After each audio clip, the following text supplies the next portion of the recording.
Sultan the President, Misteri Pena Berkepala Naga Emas. Penulis Indra Adil. Bab 62. Hari ini, di awal-awal pemerintahan Sultan adalah pertama kalinya Presiden Sultan berkenan bertemu dengan pengusaha-pengusaha papan atas. Setelah pertemuan dengan pembantu-pembantunya di kabinet, jajaran rumah tangga istana, petinggi-petinggi TNI, Polri, ulama-ulama yang difasilitasi oleh Majelis Ulama Indonesia, dan terakhir dengan seluruh jajaran Direktorat Jenderal Pajak dan mantan-mantan pejabatnya. Tibalah kini giliran pengusaha-pengusaha papan atas Indonesia alias konglomerat Taipan untuk bertemu. Dalam kesempatan kali ini, Presiden berkenan bertemu dengan 100 orang terkaya di Indonesia. Sungguh pertemuan yang dinanti-nanti oleh para konglomerat atau Taipan yang sangat ingin mengetahui kebijaksanaan Presiden baru terpilih. Gumauan para penghadir menghasilkan dengung tak beraturan dalam ruangan khusus tempat pertemuan dilangsungkan. Tanpa ada pemberitahuan secuil pun, tiba-tiba Presiden bersama Wakil Presiden telah berada di dalam ruangan. Tak ada kesempatan berdiri untuk menghormati kehadiran Presiden, bahkan bagai pertemuan biasa saja, tanpa protokoler yang menghabiskan waktu percuma. Setelah menyanyikan lagu Indonesia Raya bersama, hadirin dipersilakan duduk kembali. Presiden pun mengambil tempat dibuka. Di sebelah kirinya duduk Wakil Presiden Djoko Sampurno. Seluruh konglomerat yang hadir duduk berhadapan dengan Presiden dan Wakil Presiden. Tampak Johannes Tiro duduk santai bercengkrama dengan sesama Taipan lain di barisan muka. Tetapi sebagian besar yang hadir lebih menunjukkan ketegangan ketimbang kesantaian sebagaimana yang diperlihatkan Johannes Tiro. Setelah pembukaan yang sangat singkat, Presiden pun maju ke arah podium yang telah disediakan. Selamat bertemu saudara-saudaraku pengusaha sukses yang saya hormati. Pertama-tama izinkan saya memperkenalkan diri sebagai Presiden Republik Indonesia yang baru terpilih dengan cara demokratis. Seperti yang sudah tuan-tuan ketahui semua, nama saya adalah Edison Sinaro, tetapi lebih dikenal sebagai Sultan. Terserah tuan-tuan semua, tuan mau panggil saya apa. Bagi saya ingin kita menjadi akrab. Karena kekuatan sebuah negara juga tergantung kepada keakraban pemerintah dengan pengusaha-pengusahanya. Ada dua hal sangat penting yang ingin saya sampaikan kepada tuan-tuan semua. Pertama, pemerintah telah melacak dan meneliti kembali ketaatan tuan-tuan dalam membayar pajak kepada negara selama 50 tahun terakhir. Kenapa demikian? Karena pajak adalah kewajiban setiap warga negara dan hasilnya adalah menjadi hak seluruh warga negara Indonesia, tanpa terkecuali termasuk juga hak tuan-tuan semua. Pelanggaran pembayaran pajak adalah perbuatan kriminal dan sangat bisa dipidanakan dengan sanksi penjara. Setelah kami teliti satu persatu, bahkan dengan mendatangkan mantan pejabat-pejabat pajak yang lalu, kami dapatkan kenyataan mengerikan. Tak satu pun dari tuan-tuan yang hadir di sini adalah pembayar pajak yang taat. Sungguh ironis. Tuan-tuan adalah pengusaha-pengusaha sukses yang melakukan usaha di Indonesia, bahkan tidak sedikit berkecimpung di dalam pemanfaatan sumber daya alam Indonesia yang notabene adalah milik seluruh rakyat Indonesia tanpa terkecuali. Tuan-tuan diizinkan mengeksploitasi sumber daya alam milik rakyat dan bangsa Indonesia tanpa membeli. Di antara tuan-tuan bahkan ada yang mulai berusaha sejak era kemerdekaan, di mana tuan-tuan juga ada yang membantu perjuangan rakyat Indonesia untuk bebas dari penindasan penjajah Belanda. Untuk itu kami berterima kasih atas kesetiakawanan tuan-tuan. Tetapi kami yakin pemimpin-pemimpin kami yang lalu telah membalas kebaikan tuan-tuan dengan fasilitas negara. Presiden diam sejenak sambil menatapkan matanya ke arah semua Taipan yang hadir dengan tatapan tajam. Kemudian ia melanjutkan. Berpuluh tahun tuan-tuan berbisnis di negeri tercinta ini, tetapi berapa besarkah sumbangan yang telah tuan-tuan berikan kepada negeri ini? Artinya kepada rakyat negeri ini. Tidakkah tuan-tuan melihat betapa banyak rakyat negeri ini yang masih menderita baik fisik maupun batin? Hidup tanpa harapan hidup lebih baik, karena telah tuan-tuan kunci pintu masa depan mereka, dengan cara tuan-tuan kuasai sumber daya alam mereka, dengan cara tuan-tuan kuasai tanah-tanah mereka, dengan cara tuan-tuan kuasai seluruh jalur distribusi perdagangan sejak dari hulu sampai hilir. Begitupun dengan cara tuan-tuan kuasai seluruh produksi barang-barang apapun, bahkan dari mulai bahan baku sampai produksi sampingannya. Sungguh, suatu penguasaan tanpa ampun. Akibatnya, kami sebagai pemilik sah tanah air dan sumber daya alam negeri ini terpinggirkan dalam kemiskinan. Sementara tuan-tuan lalu lalang di hadapan kami dengan kendaraan-kendaraan mewah, bahkan pesawat jet pribadi. Tuan-tuan berfoya dengan kekayaan negeri kami, tanah kami, emas kami, minyak kami, kekayaan laut kami. Bahkan tuan-tuan secara diam-diam justru mengundang sanak keluarga tuan-tuan untuk berbondong-bondong menguruk lebih banyak sumber daya alam kami untuk membangun negeri-negeri tuan di utara sana. Apakah yang telah tuan-tuan tinggalkan untuk kami?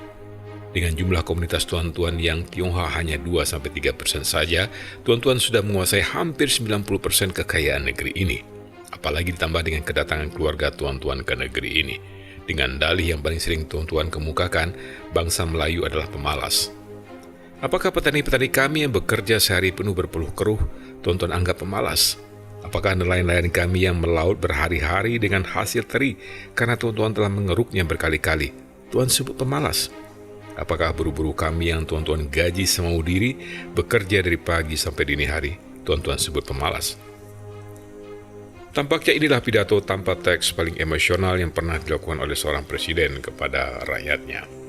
Pidato yang lebih mirip tumpahan kemarahan yang terkontrol, sungguh mengharukan bagi rakyat yang dibelanya dan memuakkan bagi rakyat yang dideranya. Kini, setelah tuan-tuan menjadi kaya di negeri kami atas sumber daya alam kami, dengan bantuan tenaga kerja bangsa kami yang tuan-tuan bayar murah di atas tanah kami tanpa dibeli, bahkan atas fasilitas pinjaman uang dari kami untuk membayar kewajiban pajak saja tuan-tuan masih mengemplang. Di mana rasa kebangsaan tuan-tuan? Di mana nasionalisme tuan-tuan? Di mana rasa Pancasila yang tuan-tuan gemborkan selama ini? Gembar-gembor yang jauh lebih keras melebihi ucapan kami dalam pembacaan butir-butir Pancasila yang rajin kami teriakkan setiap minggu dalam upacara-upacara di sekolah. Di mana Bhinneka Tunggal Ika yang tuan-tuan semprotkan dari mulut-mulut manis tuan ke segala penjuru Indonesia ini? Atau itu cuma ucapan semu? Kalian membuai kami, rakyat Indonesia, melalui TV-TV kalian tentang Indonesia yang kaya, Indonesia yang indah, dan Indonesia yang damai. Tapi di belakang itu semua, tuan-tuan menguras kekayaan alam itu untuk tuan-tuan sendiri. Memanfaatkan keindahan alam itu untuk kepentingan tuan-tuan sendiri. Dan lebih parah lagi, merusak damai yang tuan-tuan gembar-gemborkan, dikatakan hoax radikal, intoleransi, dan teroris melalui TV-TV yang tuan miliki. Juga untuk kepentingan tuan-tuan sendiri. Seberapa besar modal yang telah tuan-tuan bawa ke negeri tercinta ini, sehingga tuan-tuan menjadi begitu rakusnya, atau jangan-jangan tanpa modal sedikit pun. Semua hadirin terdiam. Johannes Tiro terkesima atas pidato Sultan ini. Tidak, bukan hanya Johannes Tiro. Semua Taipan yang hadir terkesima. Mereka bahkan ditaboki kiri kanan berkali-kali. Mereka yang selama berpuluh tahun ditakuti pejabat setinggi apapun yang mereka mau tundukkan, saat itu terperangah bergelimpangan. Mereka bagai terpidana yang hanya bisa diam menunggu vonis. Inilah vonisnya. Nah, berdasarkan hasil penghitungan tunggakan dan kemplangan pajak yang telah tuan-tuan lakukan, setelah kami kompilasi dengan ketelitian tinggi, maka kami dapatkan angka yang sangat fantastis, yaitu seluruh tunggakan tuan-tuan yang hadir di sini saja senilai 1.405 triliun 510 miliar rupiah. Semua tunggakan dan kemplangan tersebut mulai besok sudah akan kami tagihkan kepada tuan-tuan semua tanpa terkecuali dan tanpa remisi. Dan pemerintah mengharapkan dalam waktu 3 bulan, tuan-tuan semua sudah harus menyelesaikan seluruh tunggakan dan kemplangan tersebut tanpa sisa sekecil apapun. Mengertikah tuan-tuan? Tak ada yang menjawab. Semua terpesona, lebih tepatnya terkesima. Sultan tersenyum mendapatkan situasi yang memang sudah ia rencanakan ini. Karena memang itulah tujuannya, menggertak para Taipan yang selama ini berlagak menjadi penguasa di negeri tercinta ini, seakan mereka berada di tanah nenek moyang mereka. Sultan, masih dengan senyum, bertanya kembali, pahamkah tuan-tuan terhadap apa yang saya uraikan tadi? Para Taipan itu saling memandang untuk kemudian secara berbarengan menjawab, paham, Tuan Presiden. Senyum Sultan semakin mengembang. Kedua, baru saja menyelesaikan satu kata sederhana itu saja, hati para Taipan sudah mulai berdesir dialiri darah merah yang menyerbunya, mungkin akibat dari trauma usulan kata pertama sebelumnya. Konsep dan dasar-dasar ekonomi yang eksis saat ini adalah konsep ekonomi sesat yang disumpalkan para kapitalis dunia ke benak kita. Konsep ekonomi yang dengan postulat ekonomi untuk kami bukan untuk kita.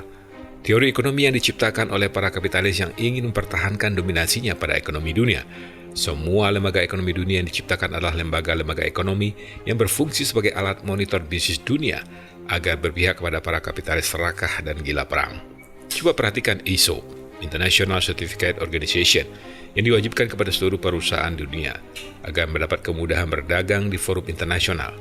Bukankah organisasi tersebut hanya digunakan para kapitalis dunia untuk mengetahui isi jeroan perusahaan yang mendapatkan ISO tersebut? Perusahaan-perusahaannya bisa saja jadi pesaingnya, atau memang mereka incar untuk mereka rampok.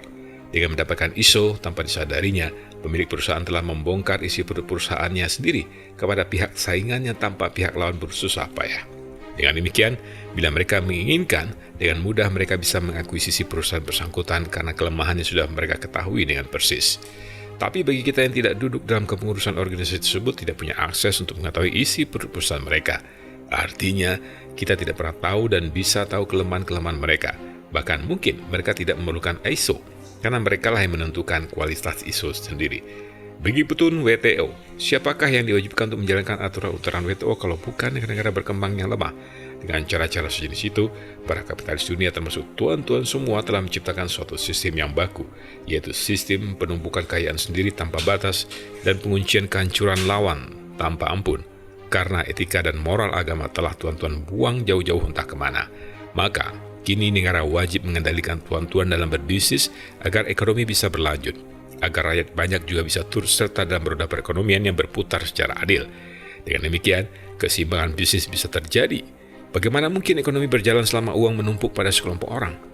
Bagaimana mungkin keseimbangan pergerakan ekonomi terjadi bila arus uang hanya menuju ke satu komuniti? Tuan-tuan tak perlu harus terlalu pintar sekedar untuk memahami hal ini. Presiden Sultan diam sejenak, lalu melanjutkan.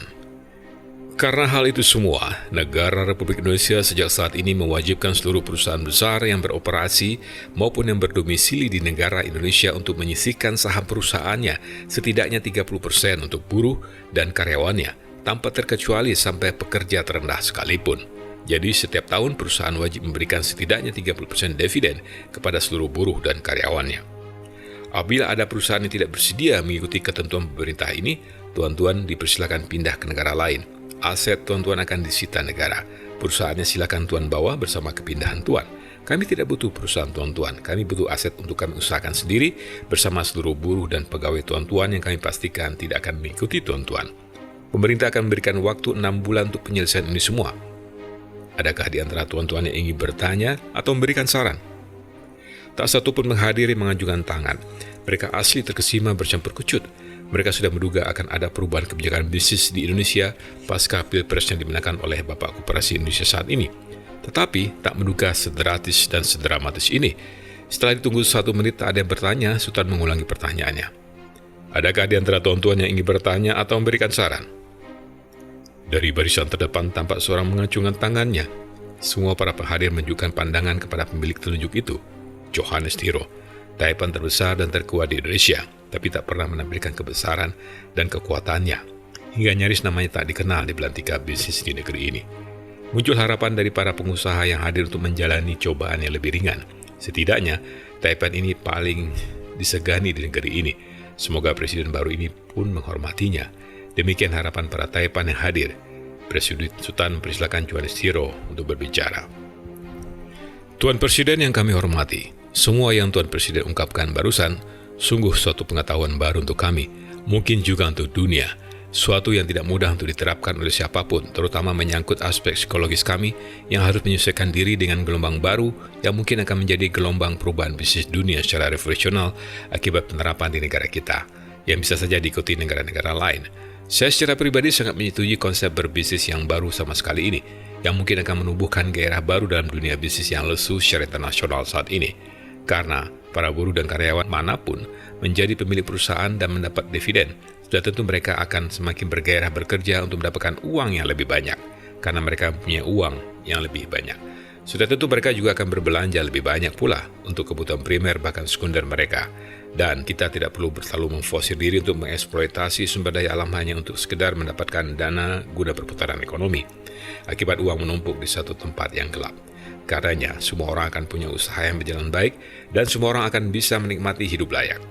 Sungguh konsep berbisnis yang sempurna yang bermanfaat untuk setiap umat manusia. Tetapi Tuan Presiden, hal ini adalah sebuah revolusi. Revolusi bukan hanya dalam cara berpikir, tapi juga revolusi dalam berakhlak, beretika, bermoral yang lebih baik, dan jangan lupa revolusi manajemen secara total yang bisa mempengaruhi jalannya perusahaan. Karena setiap pemegang saham berhak mengetahui lika-liku jalannya perusahaan. Sungguh sebuah perubahan mendasar yang tidak mudah. Dengan ini, saya menyatakan siap melaksanakan seluruh ketentuan dan peraturan baru yang revolusioner ini. Hanya kami mohon pemahaman pemerintah untuk memperpanjang masa penyesuaian Untuk pelunasan pajak tertunggak atau terhutang, kami minta waktu 6 bulan.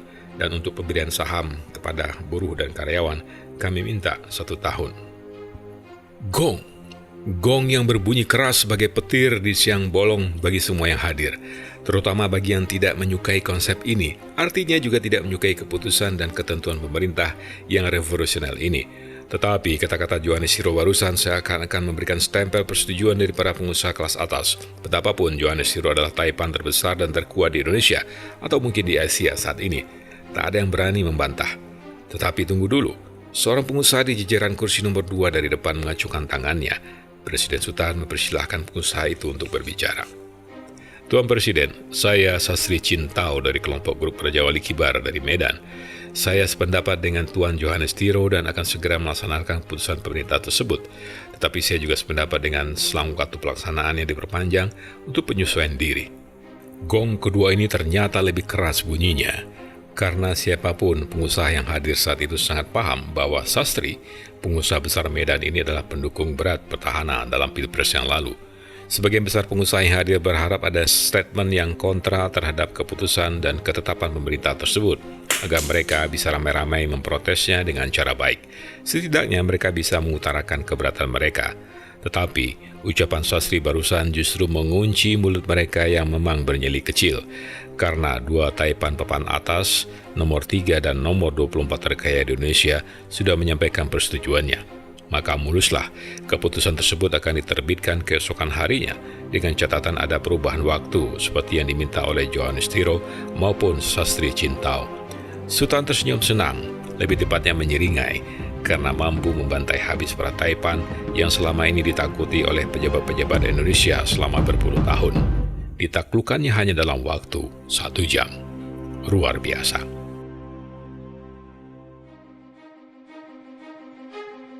Bab 63.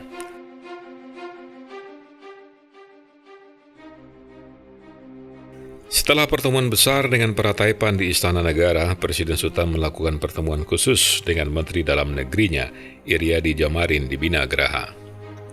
Bagaimana Bang Ir? Apa sistem kependudukan kita ini sudah diteliti kembali dengan jernih? Alhamdulillah. Kami bahkan telah melaksanakan seminar nasional sistem kewarganegaraan dengan mengundang pakar-pakar kampus dan intelektual lintas agama dan suku. Bahkan kami juga mengundang 2 tokoh Tionghoa yang berpengaruh sebagai narasumber. Beberapa kesimpulan yang kami temukan adalah: pertama, usulan bahwa menjadi WNI bisa dilakukan melalui online dikhawatirkan akan merupakan ketentuan yang dibuat dengan sangat tergesa-gesa, tanpa pengkajian yang komprehensif dan mendalam. Tidak ada pengamatan yang teliti tentang latar belakang orang tersebut. Tidak ada jaminan bahwa pas foto yang ditampilkan untuk ditaruh di KTP adalah foto asli si pemohon. Bahkan tidak ada jaminan bahwa data diri yang dituliskan dalam formulir resmi dibuat dengan kejujuran, termasuk alamat si pengusul. Sangat banyak kelemahan yang ada untuk mendapatkan data yang benar dalam segala aspek. Dan yang kedua, pencantuman KTP seumur hidup untuk segala umur adalah ketentuan yang sembrono. Bagaimana kita mengetahui data terakhir seorang yang telah dewasa, apalagi yang telah uzur? Foto yang terlihat di KTP adalah foto semasa dia muda. Kelak semua WNI akan berwajah pemuda atau bahkan remaja bila hanya memiliki KTP-nya. Padahal banyak yang sudah dewasa, bahkan kakek-kakek dan nenek-nenek. Dan hal ini hanya akan mempermudah warga asing menjadi WNI penyelundup di negeri ini. Kemudian bila ada tindak kriminalitas dilakukan oleh seorang WNI, bagaimana polisi bisa mengenal orang tersebut berdasarkan foto yang ada pada KTP? Karena foto di KTP memperlihatkan wajah seorang pemuda atau bahkan remaja, sementara si tersangka sudah dewasa atau bahkan sudah tua. Yang ketiga, bisa menjadi WNI tanpa surat keterangan kelurahan, RW, dan RT hanya akan membuat ketidakvalidan data penduduk yang didapat. Data kependudukan kita akan menjadi amburadul. Orang yang sama akan bisa mendapatkan beberapa KTP tanpa harus datang menyetorkan wajah kepada ketua RT dan RW tempat mereka tinggal.